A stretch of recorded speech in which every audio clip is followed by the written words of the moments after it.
सुख्लाय सेरफाङाव आखाइजों दानाय लुनायनि फोरोंथाय होनाय मावखुलि बेखेवदों। सुख्लाय सेरफां बियाबनि सिङाव थानाय नावखाथानि उलुबारि गामियाव आखाइजों दानाय लुनायनि फोरोंथाय होनाय मावखुलि बेखेवदों।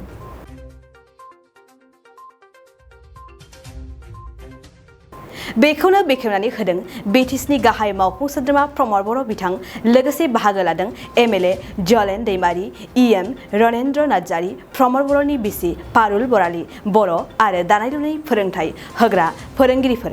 बे हाबाफारिजोंनो लोब्बा लाखिनानै बिटिसिनि गाहाय मावफुं सोद्रोमा प्रमद बर' बिथाङा बे दानाय लुनायखौ जायफोर सुबुंफोरा सोलोंनो गोसो गुदुं बिसोर सोलोंनानै लानो हागोन आरो बेजोंनो गावनि जिउखौ दानानैबो लानो हागोन। लोगोसे सोलोंनायाव हौवा हिन्जावनि फाराग थायालासे गासै लाइमोन सेंग्रा सिख्लाफोरानो बेखौ सोलोंनानै लानो हागोन होननानैबो फोरमायदों। বাসিন্দাসকলক ধন্যবাদ জনাইছোঁ। আমাৰ এই যে আমি ইয়াত এটা আগ্ৰা এনজিঅ'ৰ উদ্যোগত আমি ইয়াত এটা হেণ্ডলুমৰ প্ৰডাক্ট আৰু ট্ৰেইনিং চেণ্টাৰ এটা ছেকেণ্ড এইটো আচলতে ক'বলৈ গ'লে আমাৰ তামোলপুৰত অলৰেডি চলি আছে। গতিকে এই ছেকেণ্ড চেণ্টাৰটো স্থাপন কৰাত আমাৰ ইয়াত যিসকলে সহযোগ কৰিলে সেই সকলক মোৰ ফালৰ পৰা ধন্যবাদ জনালোঁ আৰু আমি এই চেণ্টাৰটো ভালদৰে চলাম বুলি আশা ৰাখিলোঁ। ইয়াত আমি বেচিকেলি আমি ট্ৰেডিশ্যনেল কাপোৰবিলাকৰ ওপৰত ধ্যান দিছোঁ, কাৰণ এইটো হেণ্ডলুম চেণ্টাৰ হয়। আমি য'ত পাৱাৰলুম থাকিব তাত হয়তো আমি অকণমান বেলেগ ধৰণৰ প্ৰডাক্ট চিন্তা চৰ্চা কৰি আছোঁ। সেয়া তামোলপুৰত আমি পাৱাৰলুমৰো ব্যৱস্থা কৰিছোঁ, কিন্তু ইয়াত যিহেতু ষ্টাৰ্টিং, কাৰণ ট্ৰেইনিং লাগে চবকে কাম শিকাৰ কাৰণে, গতিকে প্ৰথমতে আমি হেণ্ডলুমৰ ওপৰত গুৰুত্ব দিছোঁ।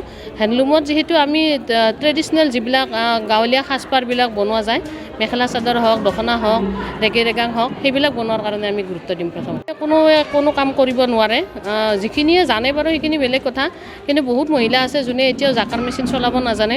আৰু অকল তাঁতশালত যদি আমি বহি থাকোঁ, আমাৰ যি বাণিজ্যিক যি কণ্ডিশ্যন তাত আমি ফেৰ মাৰিব নোৱাৰিম। গতিকে আমাক অকণমান হ'লেও আধুনিক ব্যৱস্থাৰ প্ৰয়োজন, আৰু সেইবিলাক আমাৰ গাঁৱৰ বহুতে শাল বব জানিলেও সেই ব্যৱস্থাবিলাক নাজানে। গতিকে আমি সেইবিলাক আগে শিকাই বুজাই লৈ তেওঁলোকৰ দ্বাৰা কাম কৰিম বুলি আশা ৰাখিছোঁ। এনজিঅ'ৰ পৰা যিখিনি পাৰোঁ আমি চেষ্টা কৰি আছোঁ, আৰু আমি জানো যে বিটিআৰ গভমেণ্টেও এই ক্ষেত্ৰত বহুত হেল্প কৰি আছে, কিন্তু আমি এতিয়ালৈকে তেওঁলোকৰ লগত কলাবৰেট কৰি কাম কৰিব সুযোগ পোৱা নাই। কিন্তু আমি এনজিঅ'ৰ ফালৰ পৰা যিখিনি আমাৰ সম্বল, আমি যিখিনি জায়গাত চেণ্টাৰ কৰাৰ কাৰণে চেষ্টা কৰিম। আমি नोंथाङा सरखारि साख्रि नागिरदोंना? नोंथांनि थाखाय मोनसे गोजोनथाव खौरां। नोंथांनि थाखाय दं एडुकेट पइन्ट, जेराव नोंथाङा सोलोंथाइ लानायनि गेजेरजों सरखारि साख्रिनि गुबुन गुबुन रोखोमनि गोब्राब आनजादफोरखौ उथ्रिसारनो हागोन आरो गावनि आथिङाव गसंथानो हागोन। बे एडुकेट पइन्टआव नोंथांमोना SSC, bank PO, bank clerk, bank SO, UPSC, FSC, defence, railway, state insurance, AAO, ADO एसिस्टेन्टजों लोगोसे स्टेट लेभेल जब आरो माखासे सरखारि साख्रिनि आनजादाव गोनांथि जानाय आयदाफोराव सोलोंथाइ लानो हागोन। मख'नो गोनांदि बे सोलोंसालियाव साख्रिनिल' नङा, बेयाव एमबिए आरो सैनिक स्कुल बायदियाव एडमिशननि थाखाय एन्ट्रेन्स होनो थाखायबो सोलोंथाइ लानो हागोन। बे सोलोंसालियाव गाहाम थाखो खथानि सुबिदा दं आरो सम मथे नोंथांनि सोलोंथाइखौ बे सोलोंसालियाव होनाय जागोन।